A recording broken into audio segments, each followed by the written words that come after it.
Good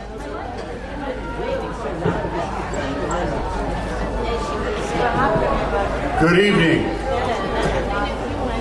Good evening. Good evening. Hey, there you go. Another day and night in paradise. Welcome to First Friday's North Beach.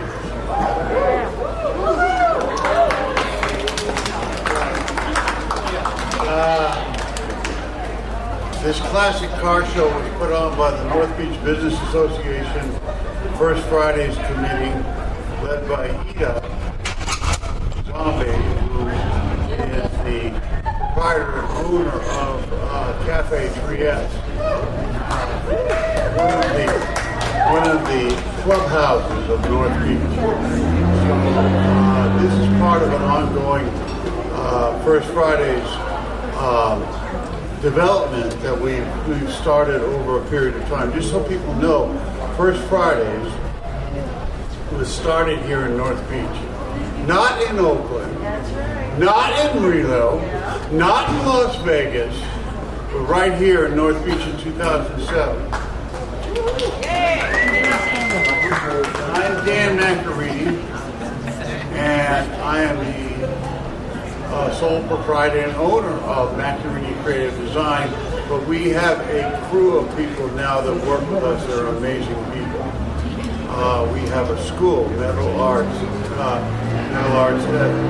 SF, and we have wedding ring workshops, and we are a legacy business in our 73rd year of continuous operation. Tonight, at this event, we're honoring Jack Kurtzman. Jack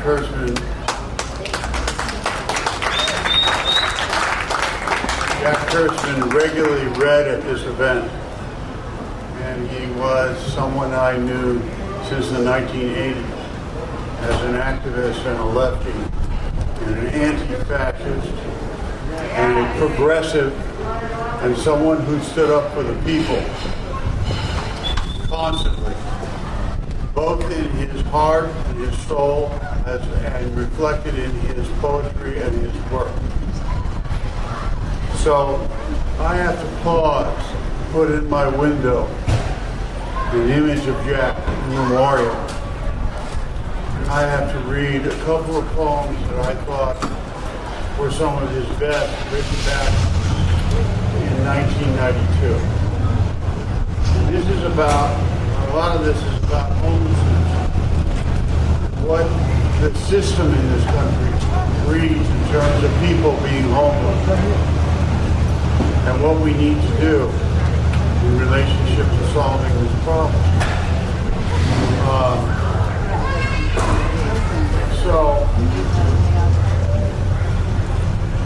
The first one is titled When.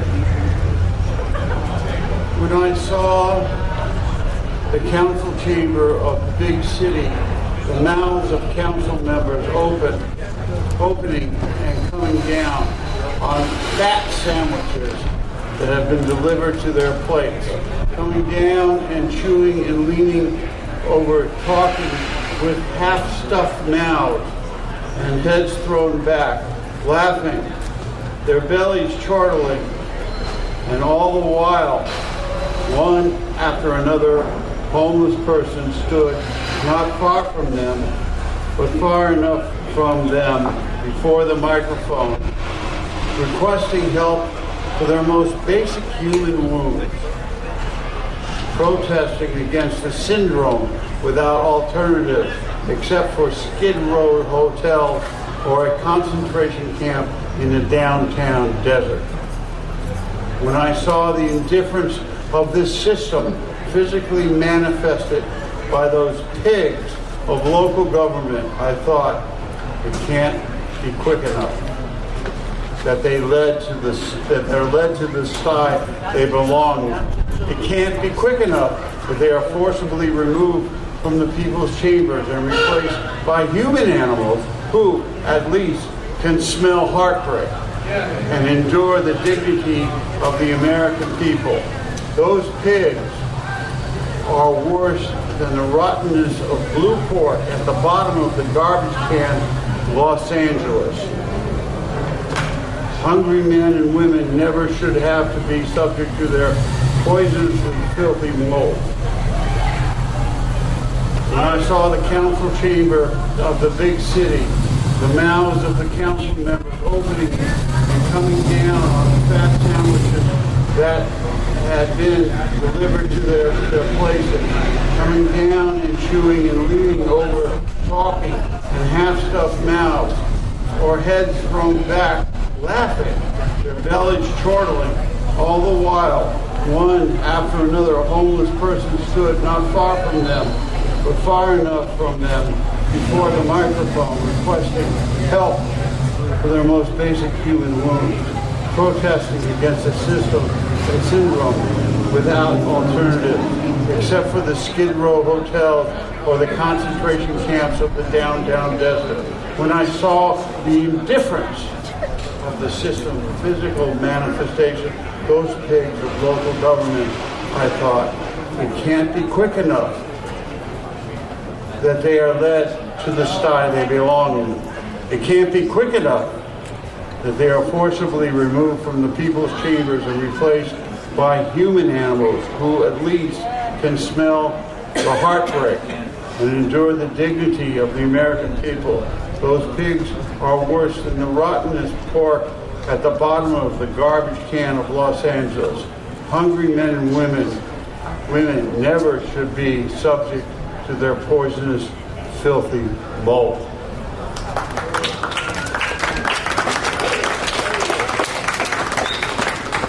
I relate to that because of how much I pay on the other end in terms of taxes to support a system that still maintains homeless people in my streets in San Francisco.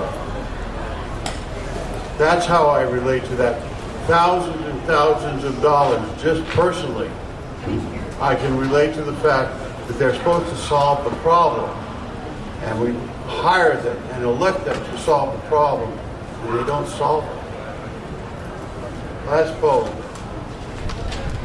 and I'm going to turn this over to Jessica. Sorry about my wrath, but I mean, comes out of a lot of my relationship to Jack in relationship to our common politics. Street scene for Eugene Smith. She was on her knees in the Tenderloin doorway, eating chunks of darkness out of the small tin can as I passed a photograph of Haitian men crawling out of Port-au-Prince sidewalks 30 years ago come to mind. There is no difference. I'd like to hold the nap of capital down to a plate of dog food on the street with that mange. I would like to see capital with lacerated knees crawling from one reality to another for a change. Thank you. Jessica. Actually, I got to celebrate Jessica. She puts together the poets and the events on First Fridays for us every First Fridays. And so I got to celebrate her in terms of her work. Thank you, Jessica.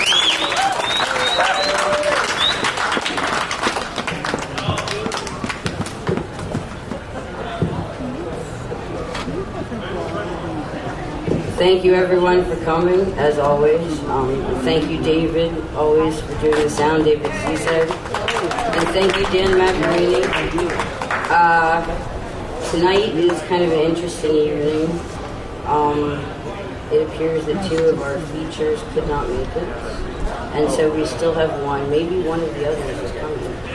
Michael Ward, who will read in a little while. But we are also dedicating the reading to Jack Hirschman. So there's going to be, there blows my wand. There blows my wand. What will I do now? Anyhow. There's going to be some people coming up to read some poems of Jack's.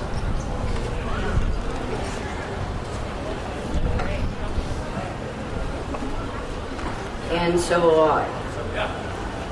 I wanted to begin with a poem that Jack wrote. It's from his book, That Machine, and it's called Miles. Oh, Miles. He was the first who loosened the lips, the glues at the end of caught. The fish didn't have any worm at the end of hook. Arm by that time swung up for Miles. Could fight it slick and mean it, definitely. In a cool joint, as different from the crazy little old lady shaking it cockeyed on a street in New Orleans as he was from. The land not yet done in, that is, made up to look like an old horn in a hearse. Pick it up, kid, from the beginning.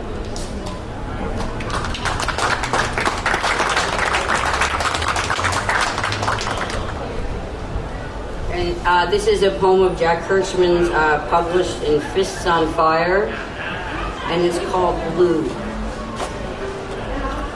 Love comes over me like someone who walked away and left her white dress with the little blue flowers. Behind, going into the future, radiantly naked. What am I to do with it? Put it on? I don't wear dresses. I love what's inside them. But this one is so sad and alone, I'll just let it lie. A while on my chest, against the curve of my arm, and just let the blue flowers be blue.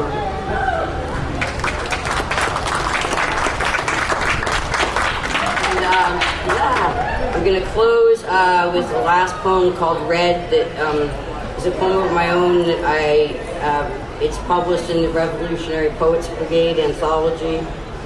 And it's very Jack-esque for obvious reasons. Red. Red eyes surround me, hide the stains, wrap them in petals, dirty cotton, barns in the country. I fall like a crashing jug of wine, watch the berries on the rocks carried by red ants squish. I had a cherry box pop. Where is my little red wagon? What is a ton of bricks? Hide. There is a broken, silent echo. Everything is red.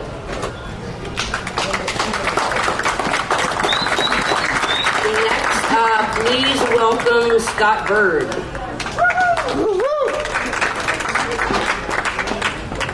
This is a poem I wrote in June of this year for Jack. I got to read it to him. It's called Tattered Coat, Variations on Sailing to Byzantium for Jack. When you took me by the shoulder, parting red sea of taillights and bright headlamps, staff and hobbled like a crutch of whim, I became a rock and you the imparting crest of a mother's star, of last words and those birds of nesting light. I saw you as ever for the first time, a child's mind, in adoration, you giver and bringer of historic path. Immersed, listening song of your mouth womb crowned in that victory and canyon light, that far-off golden Byzantium light of sails in the gate, brimming the street, blocked by your jewel, knows no wait for passing passes or coming gones. When you, like a robe, swaddled us all babes on the green of Stagman's wake. Can I wait? Can I wait for your touch, your embrace, the call of my name, bristle-toned and staccato, descent of Ahab? I feel further away from the great right whales and closer to a ballet of rock covered in soot and mussel beards and seabirds, but you strike me. You sweep me clean and crow-footed smile, hatted and red-scarved on your way to me. I flee off into night and wonder When I hear you call that northern gale again, will there be anything left to do but dash headlong into the voice of the maelstrom, ebbing in tidal plains? This love poem you wrote on me, for you, O tattered coat. No parting thing. It's a song of voice you gave by being a resonant cello in the viola hall, undertoned tenor resin. And it's the reason I ask you, take me by the hand once more, tattered coat, and I will move a mountain's shoulder with a cloud.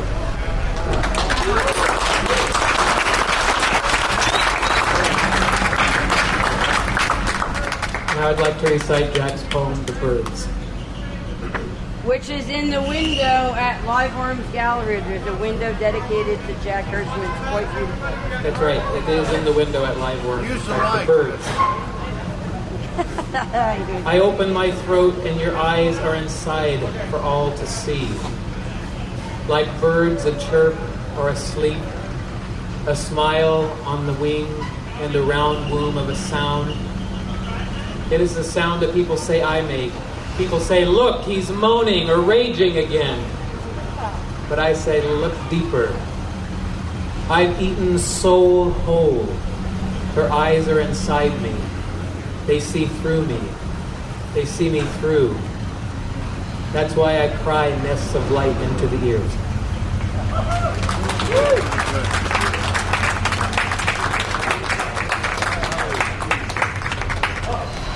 Next, please welcome Sarah Menifee.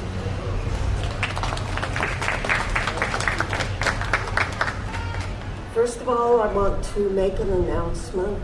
The League of Revolutionaries for New America, Jack was a founding member, and before, a great revolutionary, he gave his life to. It's in all his poems. Anyway, we will miss Jack, but we're carrying forward with a speak out at the Black and Brown Social Club, which is on Valencia on the 16th, on September 11th. We think that's a great way to spend that day. I do have flyers here, so if anybody's interested, please get them from me. So that's from 3 to 5. It's inside the Black and Brown Social Club. I had Jack's Endless Threshold by my hand, and I just opened it up, and this is what came to me, written about 30 years ago. Human Interlude for Terry Garvin. She was standing against the wall near the Tevera Hotel holding a plastic cup as it began to rain. I dug for a coin, walked up to her, and dropped it in. It fell to the bottom of an orange drink. I blushed, looked into her ravaged eyes and skin and hair prematurely graying, and said, I was sorry. I thought she needed some bread. I do, she said, and smiled. I was just having a little drink. And we stood there laughing together as we watched the raindrops fall on the orange lake above the drowning money. Woo!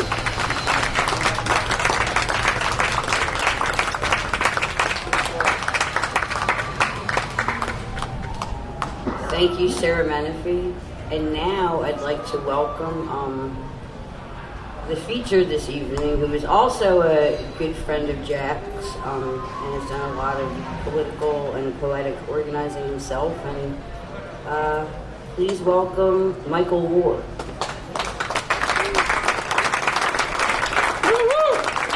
He published and edited a wonderful book called On Poetry and Protest, and I would strongly recommend checking it out.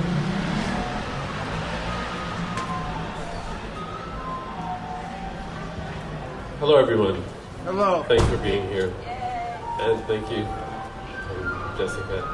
As soon as Jessica asked me to do this, I just immediately went to, I'm definitely going to dedicate Closer to the mic. Dedicate my reading to Jack.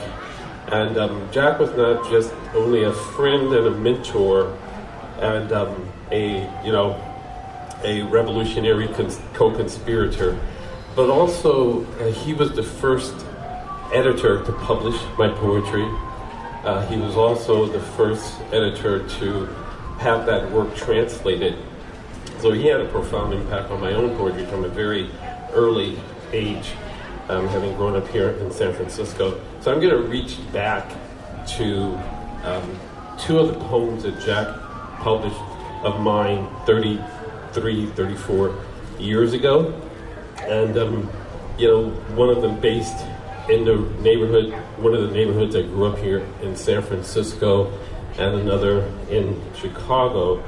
And wherever I happened to be in the world, Jack and I always managed to stay in touch. And he published those early poems in Composite, which is just this amazing collection of work from around the world, multilingual poetry. And that's just the first journal I was ever published in. And then I'm going to recite one of the many poems of mine that Jack influenced both in form and content. And I'm going to end with a poem that he, over the last 2 to 3 years, asked me to read many times and actually had published on a few occasions. So I'm going to start with a poem from the 1988 issue of Composites. And ironically, this poem is called Winter Heat. Next door, a house is down, raised to a black, shiny crisp. Its path line littered in structural shit, hinting through the traces that was a family's life. Broken legs of an Anvex chair, melted piles of R&B, pink hair curlers and wet debris. Aunt your mama smiling at a soggy box of grits, crumpled pack of cool cigarettes, ashen remains of the month's food stamps, Kennedy King tapestry draping exposed springs on a ratty red couch of soaking velveteen. A shattered black-white Zenith TV screen, decapitated sunken face of a fake sea-patch doll, a singed sweetness poster off what was a bedroom wall, bits, pieces, and corporeal remains of an extinguished attempt at life, over for the sake of winter heat, a burning cord, a triggering short, a spark against acrylic on the floor, combustion in the absence of people's gas, flame, the cold executioner taking life for unpaid bills, payment for the owners of winter heat that murders families as they sleep. That's when my poems used to rhyme.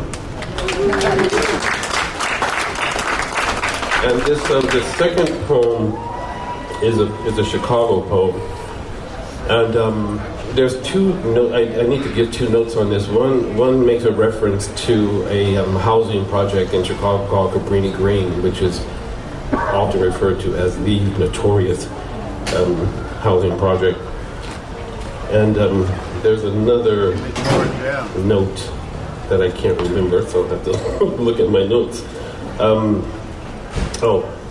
There's a this is kind of like an every man's poem, or every black man's poem, and so it's I don't have a Harvard degree, which is a reference here. Brain on ice. There's a seat right next to me on the Milwaukee L, obviously vacant, awaiting some loop-bound occupant. Riders from Ukrainian village or maybe Warsaw rush past me in righteous but ignorant horror. Not calmed by my Da Vinci tie or Bass Boy penny loafers, apparently not reassured by my literary look, unmoved by my perusal of the New York Review of Books.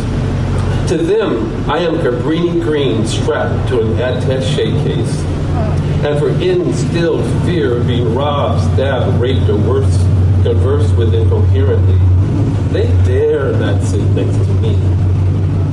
I am the color purple in the navy blue overcoat. I am Bigger Thomas on his way to work. I may be Nat Turner on Urbanized Revolt. I am Mandingo with a big, thick, black Toshiba laptop. I am Superfly with Oxford collar and Harvard Law degree. An invisible do-rag hovers above my missing Malcolm X shades. There's a bulge in my pocket, and it just might be a blade. I am the stereotypical cause-effect that masochistically strikes them blind. I am the charred rope with which they hang their consciousness during terrorized imprisonment in Hollywood for mad blackness. It's an undefiled seat adjacent to the door, opening at the same loop stall outside the Deco Art Marble Plantation, at which we all are hourly enslaved. Thank you.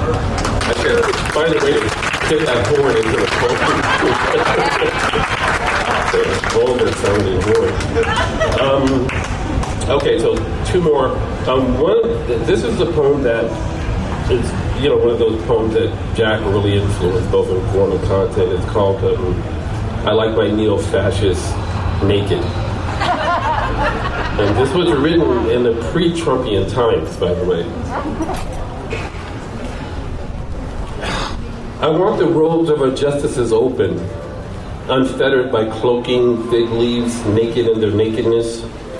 Rows of corporate fed excess flaunted, abandoning rituals of false denial, their rulings free of faux equivalency, statistical dishonesty, and classless level playing fields.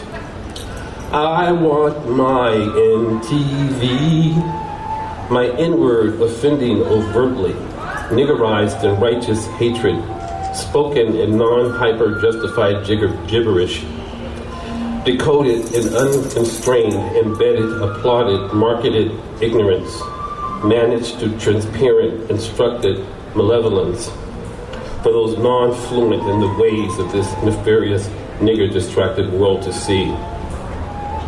I want our backwardness blatant and walking forward, scarred knuckles scraping our glorious amber plains, flagellating our virus-infected brains on the prairies of flat eartherism, climate hucksterism, denying the science of the sun. I want the logic of legislative inquisitions, those democratic night fights held increasingly in the dead of night that injure my nieces, my sister, my mother, my wife. The sadistic incursions into their wombs, the state-dictated procedures in the sacrilegious name of submission. I want to see them disintegrated in sunlight. I want homeland spine under pretense patriotism, the criminalizing of conversation, of everyday people, every data second of the data-driven day, the jacking of simple, assumed liberties under cover of the stultifying fog of fear and supremacy practiced lewdly in the public square. I want the legalization of lawlessness, the deputizing of modern lynching promoted in photo ops, encircled by emotionless faces of neighbors conditioned for murder and sanctioned by their God. It has been done before. I want the end of these days.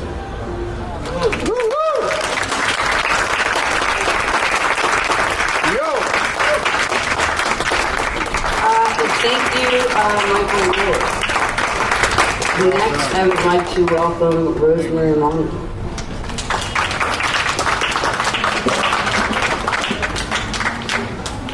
Jessica asked me to read a short poem of Jack's. This isn't that short, but I'll read it very quickly. I think it's a sumptuous poem, and it's called The Grit or Pain. It was produced in England. I believe he wrote it in Hebden.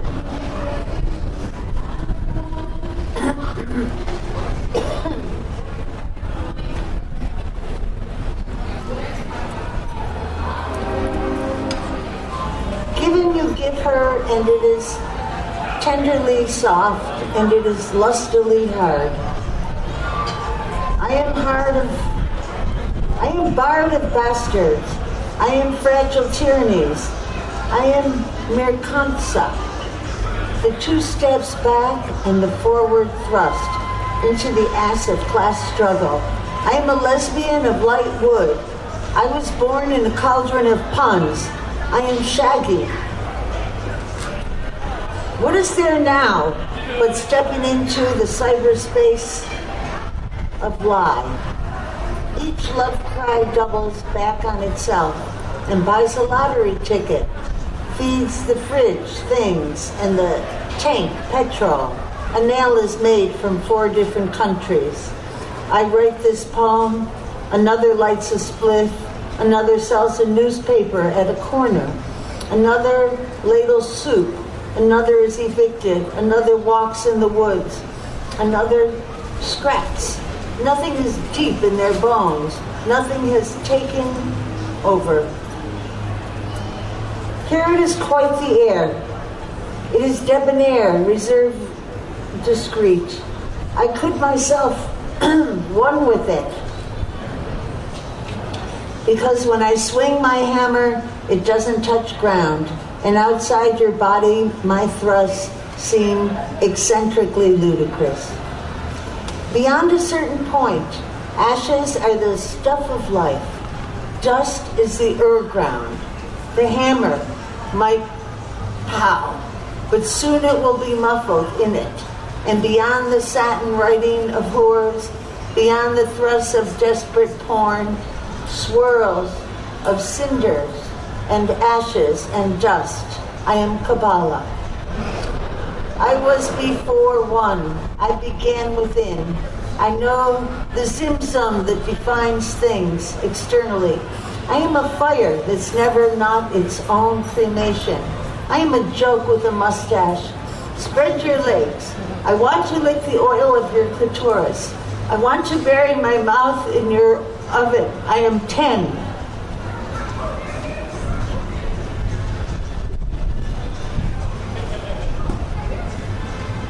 I was sounded with the originary krypton. I was giant. I was Kutch. I carried the bluestones of Stonehenge. I was with Moran, who turned the trees into paper and rolled the coal bread. I rerun mid hongrum Brinsial Sea. I believe that's Welsh. I was the wind wrapped in boar skin. I was the Findruni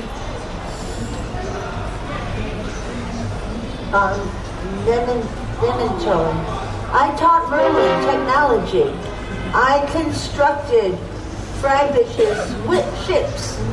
I navigated the magic of the monad of John Dee. I traded kings for common cockney. I fed Shakespeare his lines. I was poor in the Grishenpa. I became a crisp new shilling. I was a falcon on the wrist of spring. I flew up and became an eagle. My cry resounded everywhere. I was public as air. I was the penny that dropped.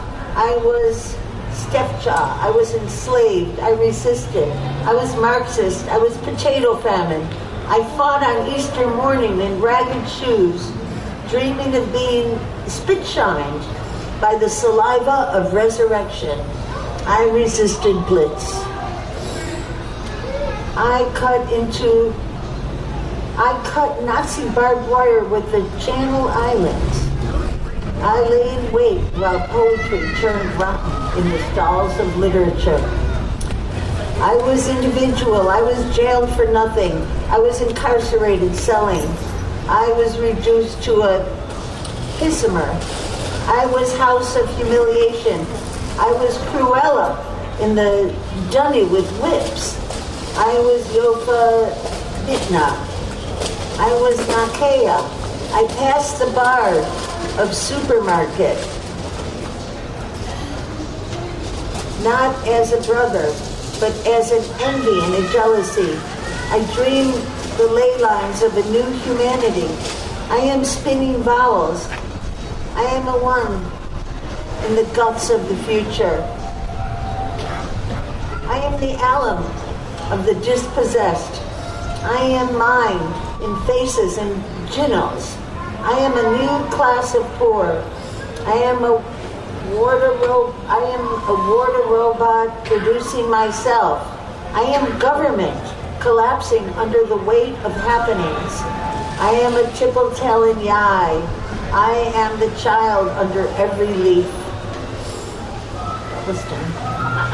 Now, Chair, I will climb up into you as one climbs a tree and be done with competition. I am old, I am young. I have been schools, I have been streets, and the web of hardened Metallica, and the playback and the fast forward. I have been graffiti. I have told why nothing is not zero, why women's hips are red, why the squirrel brings me nuts. I have sucked my thumb as all good shamans. I have banged my spoon and dribbled diverse things. My fingers played the world on its new piano. The mouse ran up the clock. All was money. Now, Chair, I will lie across your lap at twilight and fiddle with my hair and wonder at all this flickering, because a woman is never still. I have been a traveler. The river at sundown is deep. I have been a beacon. I have been grit. Now, Chair, I think I am written. I am drawn. I leave a line in the night sky, a streak of fire, an instant ditch, then go out, go dark, go into the light. Jack Hirschman.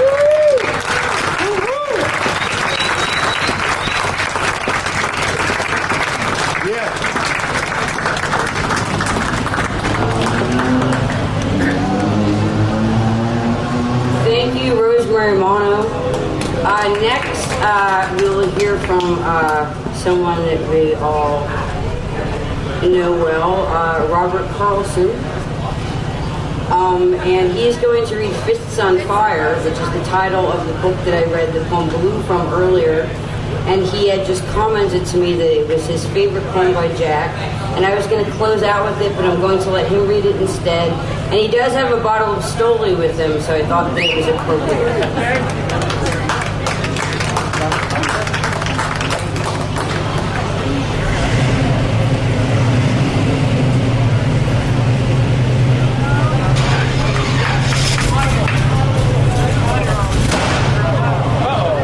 To fling myself into the everyday arms of the people. To sing overshadowed, you divide me, I cannot be divided. To fling myself into the heart of the struggle. Without remorse to end the pain of wanting your stick of self to be or not. To tongue the precipice of the lips of a kiss. That this throat roaring with the lava of a song.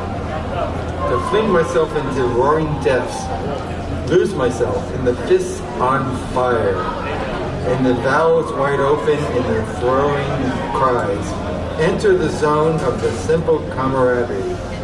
Embrace the world as it is, to be lived unflaggingly. Red. I haven't actually seen this poem in 10 years, so get off the stage. And now I am very pleased to present some music. Oliver Levy, who is an originally scheduled performer.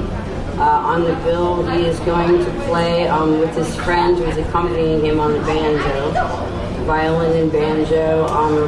He's going to be playing the song that Jack likes to call the real national anthem, You Are My Sunshine.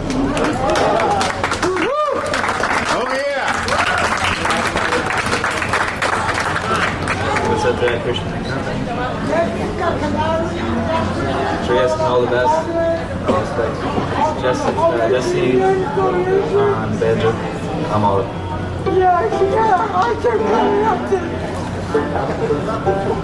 Company!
skies are gray.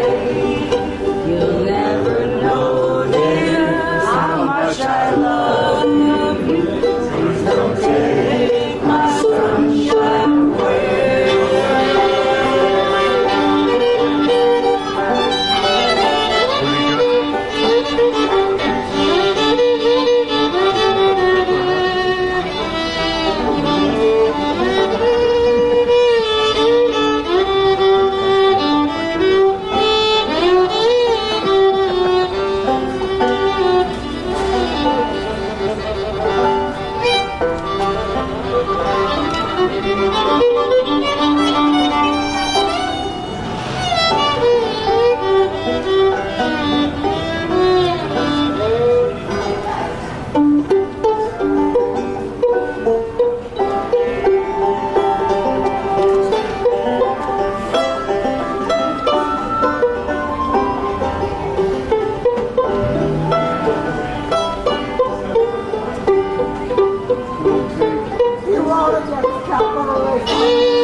Next, Michael Moore would like to read his last poem.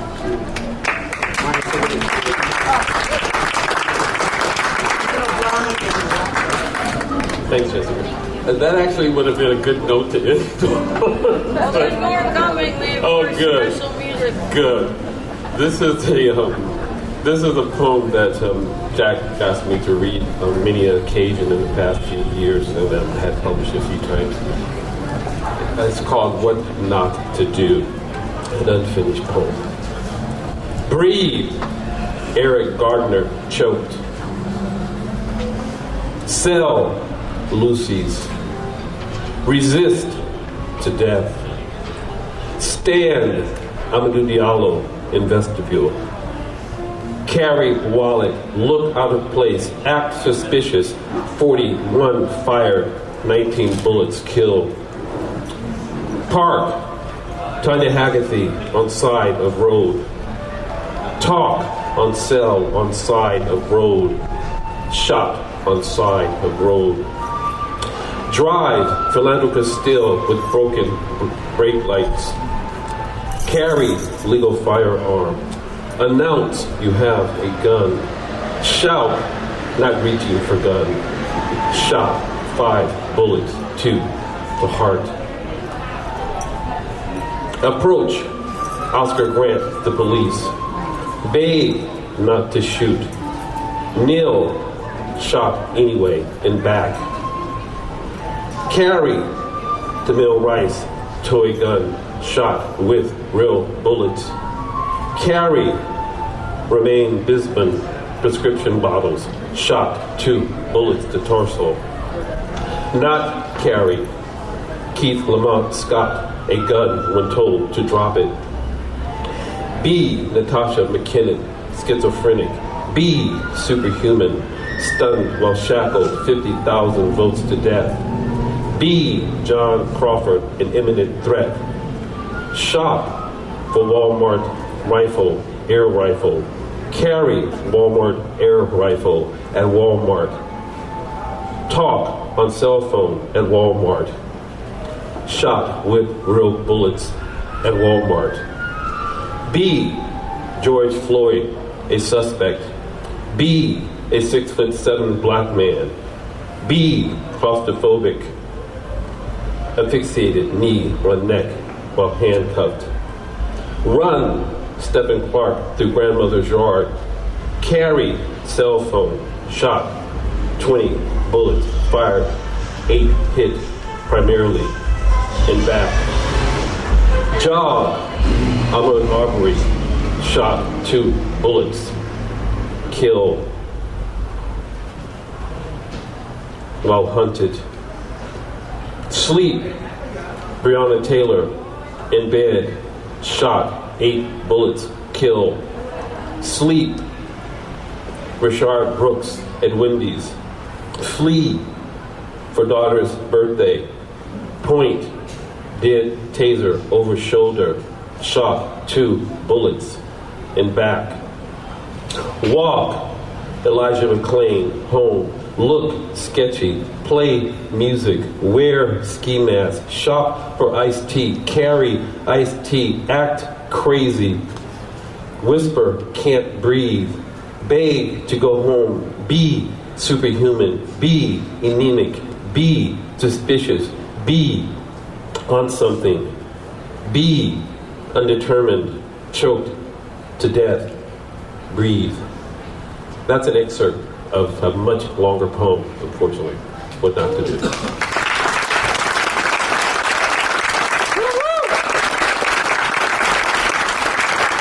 once again, Michael Ward. Next, please welcome Agneta Falk.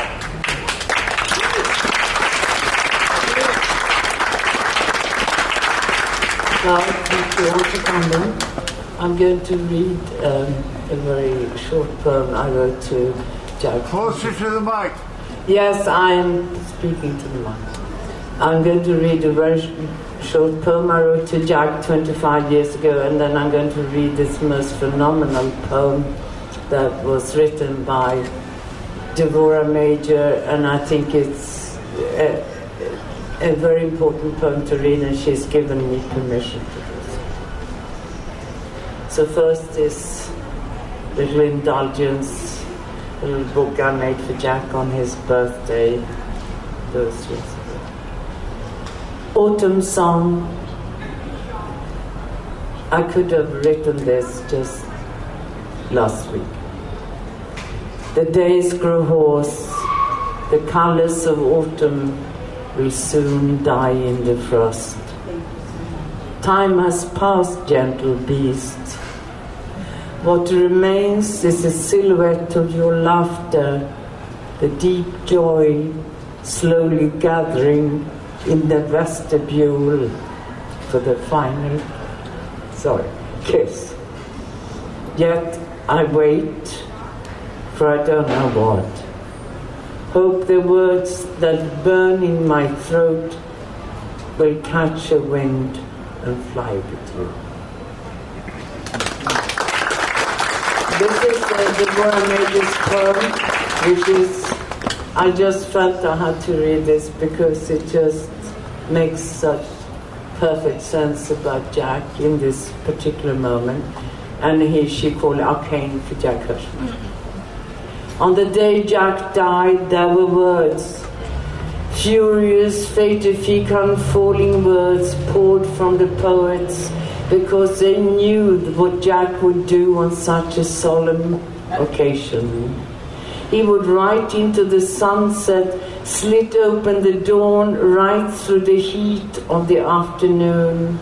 As the moon secreted itself behind thick clouds, inside the starless night he would write. He would hold a person in his heart and embody their fulsome laugh, their once powerful stride, the rolling rhythms of their verse, the insistent uprising in their soul. So they wrote their poems, and riots grew from syllables, and the deepest of sadness rang inside. The depth, personal and pervasive, the poems rocked and swam through salty tears. As the poets gasped and didn't know what to do without a beacon who pointed towards change, without their alarm who demanded action. So they wrote as Jack did around the planet, in sun-scorched alleys and sandy ocean shores. As the fog pushed into evening, as the moon hovered over the night, they wrote to resurrect Jack, to have him live again forever. They wrote his revolutionary love of humanity, compelling love of both his children, the one who breathed and the one who crossed over too soon. They wrote of his passionate love for his wife, his enduring love for the planet, his insatiable love for justice. What can we do? They cried and beat on their chests. Who will carry this flag? Who will drum these drums?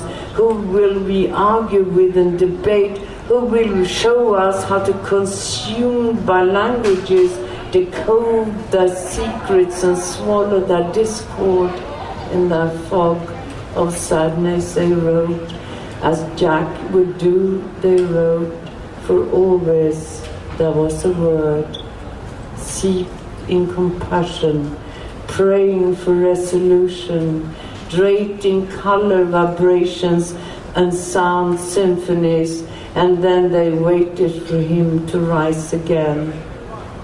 But it was the words that rose, that formed and reformed themselves, that rebelled and castigated, that soothed and surrounded, that melted and bubbled, that became sweet and harsh, vodka laced and tobacco spat, a history of words ambling in second line struts.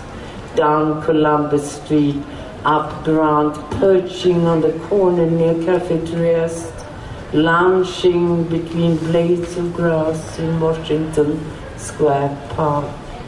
Words were leaping and squabbling, they were shrieking and chanting, they were coughing on cobblestone streets in Varanasi, they were aching in railroad tracks of Rome, they were chatting in London's underground, they were dancing in Medellin, they were sobbing in Paris. Confused, they scrambled up streets, steep staircases, into overstuffed drawers, looking for a pen, a journal, a scrap of paper, a newspaper margin. The words were in rebellion and began to scream to screech, to surrender, to serenade. Jack Hirschman, presenter. Jack Hirschman, presenter. Jack Hirschman, presenter.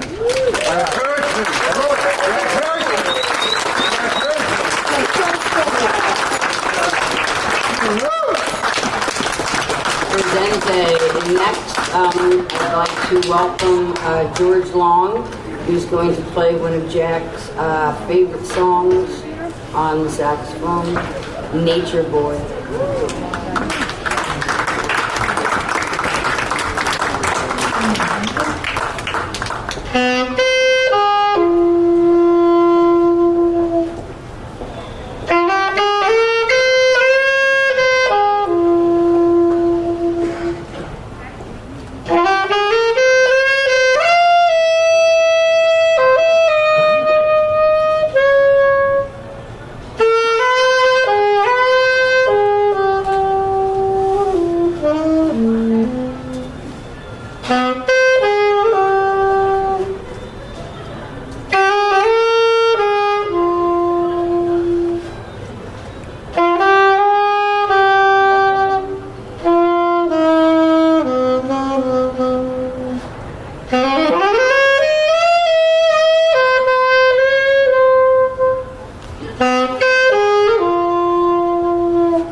once again for now I'd like to call for a moment of silence.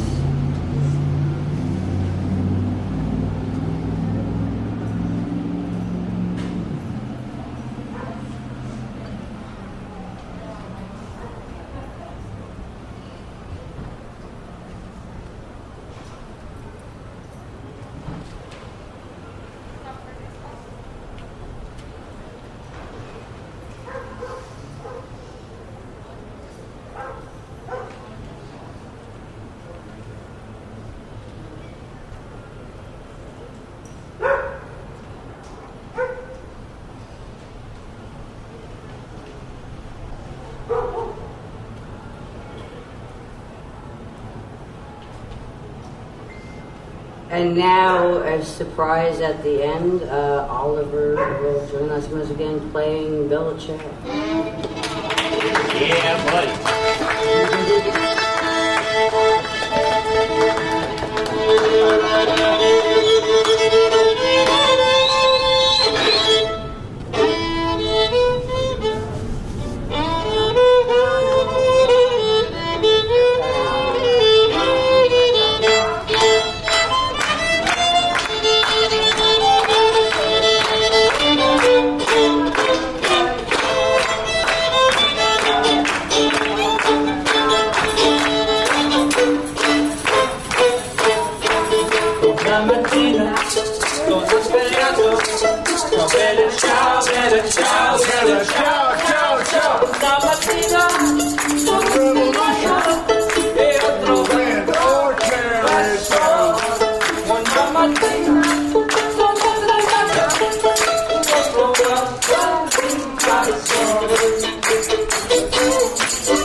Portami via, ciao bella ciao, bella ciao, bella ciao, ciao, ciao, partigiano, portami via, che mi sento del vivere. Oh partigiano, portami via, che lo sento del vivere. E se io muoio, oh partigiano, ciao bella ciao, bella ciao, bella ciao, ciao, ciao. Se lo voglio, oh partigiano, tu me devi seppellire. Se io muoio, oh partigiano, tu me devi seppellire. E seppellire da su montagna. Ciao bella ciao, bella ciao, bella ciao, ciao, ciao. Seppellire da su montagna.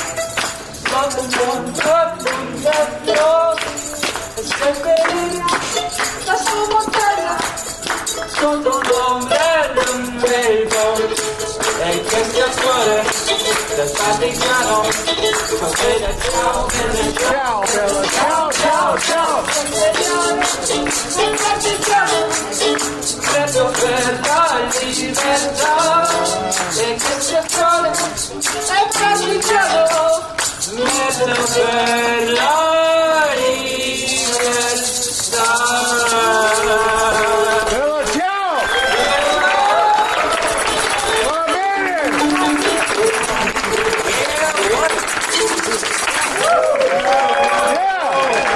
Bella ciao!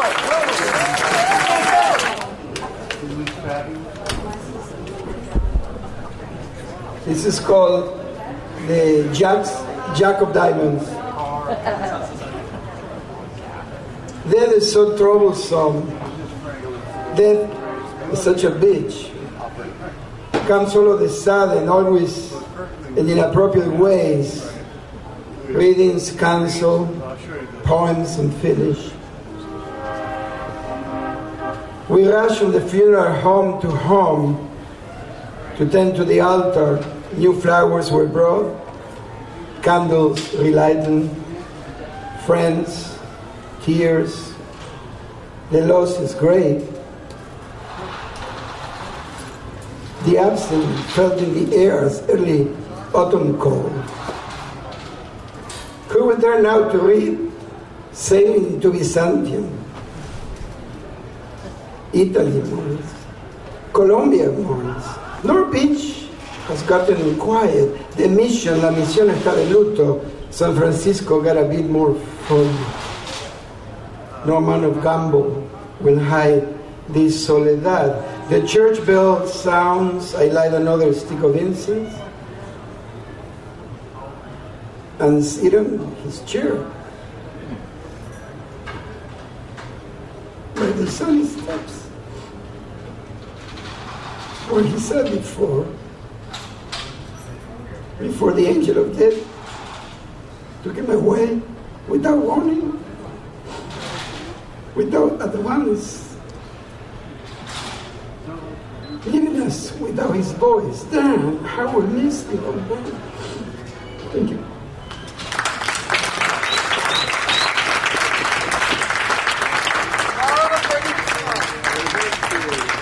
Once again, thank you everyone. Have a lovely night.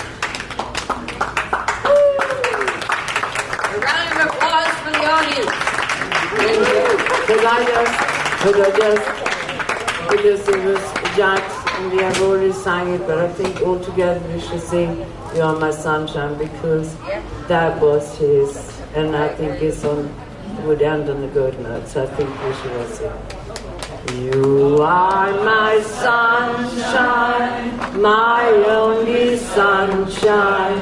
You make me happy, then skies are gray. You make me know, dear, how much I love you.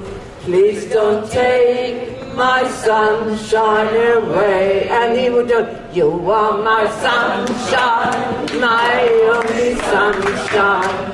You make me happy when skies are gray. You never know, dear, how